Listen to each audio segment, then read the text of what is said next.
Here we are back with another restoration.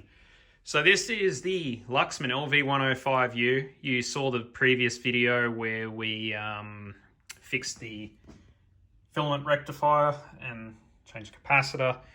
And it's working. The volume and all that seems to be okay now after a bit of a cleaning. But this is the time we do the full restoration on this unit. I already partially took it apart because I needed to audit all the components that we needed, which is a lot of parts. We've got lots and lots and lots and lots and lots of things to change. Yeah. And the reason this took so long, aside from having to chase up everything we needed, is we needed these caps, which are the four here, and there was nothing available that would fit in these locations. The leg spacing was a bit tricky, and the diameter, which is 35 millimeters, there was nothing that would to fit in this location. Could have gone up to 40, but then these would have been like really tight, and it just would have been problematic. So these were due to arrive at the start of December in the supplier, and they arrived early, and I ordered some, and I guess it was meant to be. So we've got 4 of these, and these should drop directly in where those ones are supposed to go. And these are Nippon Chemicons, 100 volt, 10,000 UF. These are 8200s, so a bit bigger, more voltage capacity. Yeah, so we're going to do full restoration on this.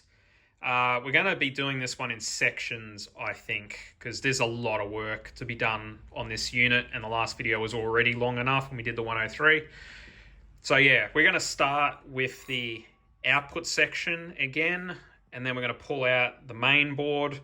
We've got to get all the glue out of it, change all the caps, got to clean it. We're going to be changing all the diodes. The rectifier is getting changed. There's more rectifiers down here, and some 12 volt regulators that are a bit toasty. We're changing those. We're going to attempt to change this rectifier as well. The new ones are comically small. These are tiny compared to that one. So yeah, I hope that works. We'll figure it out. But yeah, let's start. We're gonna rip this out first, take out the main board, get those done in this video, and then we're going to be taking the rear boards off, the input board, fronts. We've still got to work on the tube section, the driver board. The driver board's partially restored already. I lost the footage for that, unfortunately, but I'll take you through everything I've done. There wasn't anything groundbreaking. But we are going to be changing these toasted connectors and doing a few other things. Oh yeah, we've also got some resistors in here, precision resistors we're going to be putting into the signal path, and a few key areas where the signal goes through. Anyway, I'm yapping. Let's get started.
Okay, so a bit of an update. Main board is out, as you can clearly see.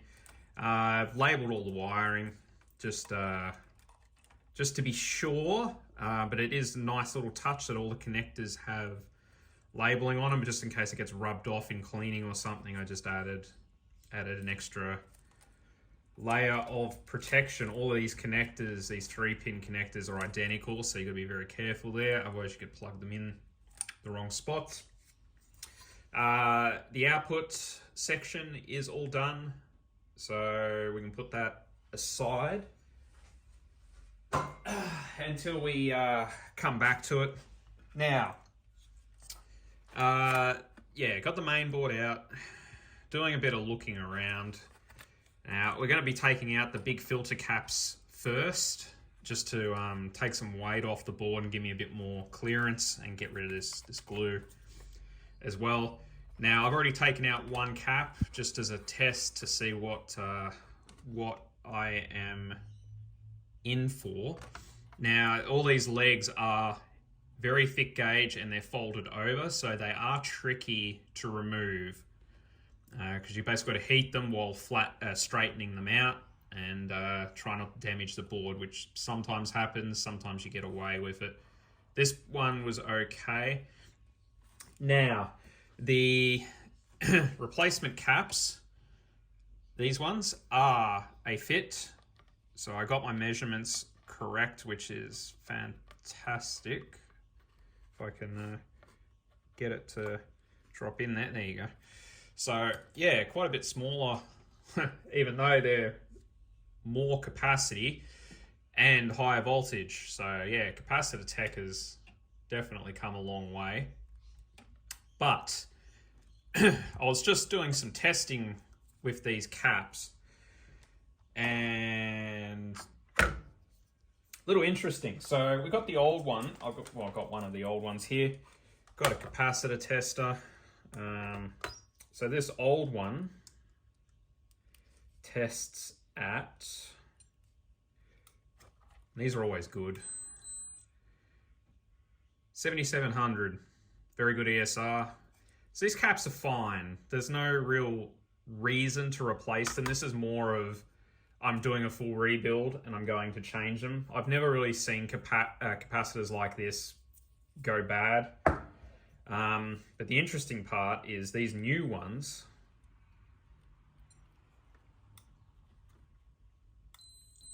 So 8600, ESR is awesome as well. Rated at 10,000 though. So I believe these are a 20% capacitance. So yeah, 2000 microfarad either way. I would have preferred to see them over, not under. So, you know, these are basically identical to the old ones. Oh, in, you know, testing anyway. So yeah, don't be too super afraid to try something slightly bigger if they got like a 20% variance. These have got little dents on them as well, which is a bit disappointing considering these are brand new. But, you know, we've got this board out, so while these are good, well, we'll test all of them, but I'm assuming they're all good. You know, you're changing all the other caps, you would do the supply caps. But I guess I'll just put them in a drawer or something, keep them as spares. Good to know. So yeah, we're gonna get all these big caps out. We're gonna start cleaning the glue up. We're gonna wash the board somehow. We'll work that out. All the caps, rectifiers, the diodes down here are going to get changed. There are some resistors we are going to change in here also, but I think I'm going to do that after I test the unit, because I just want to make sure it works and see what it sounds like before I throw these new resistors in to see if it actually makes a difference, which it probably won't. Nothing ever seems to make a difference, but it's more for preventative maintenance. Anyway, let's continue on.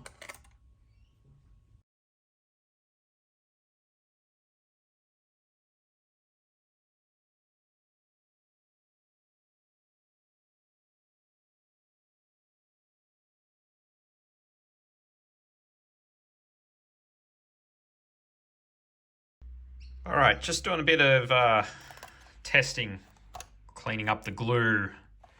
First test went really well. So it looks like it's the same glue as the LV-103, which would make sense. For anyone who's looking for a bit of a trick, carby cleaner seems to work really well. You just sort of spray it on the glue and just let it sit for a while, and it sort of congeals into like a gel, and then you can just sort of rub it or scrape it off depending on what it is. This one seems to be coming off easier than the old one. Yeah, I know some people use freeze spray, which I've got here as well. I gave that a go. Didn't really seem to work on this glue. So we're going to stick with that carby cleaner and get this, get rid of this crap.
All right, amp board should be done. New capacitors, all the supply caps are in. The rest of them are Nichicon UPW. Except for these two, I screwed up the order on those, so they're the wrong ones, so I've got to reorder them. They will be replaced, but they test perfect anyway, so we'll just leave it for now. New rectifier here, new rectifier here, new rectifier here. I don't know how this one's going to go. It looks pretty comically small compared to what was in there, but newer rectifiers are usually far superior. So I put a heatsink on this. We're going to test it. We'll see how it goes. Different rectifier here compared to the KBL that was in there before. Put a heatsink on it as well, just to hopefully not have it die again. And this one has been changed as well, just because this area was really toasty. There's two 12-volt voltage regulators in here also, which have been changed. Trim pots have been changed, pretty standard. I've also decided to try changing these resistors. So these are precision resistors, 0.1%, to replace these things, and they are comically small compared to those. These are apparently fused resistors, so I'm a little concerned about changing them, but everyone seems to think that they'll be okay, and I don't like fused resistors.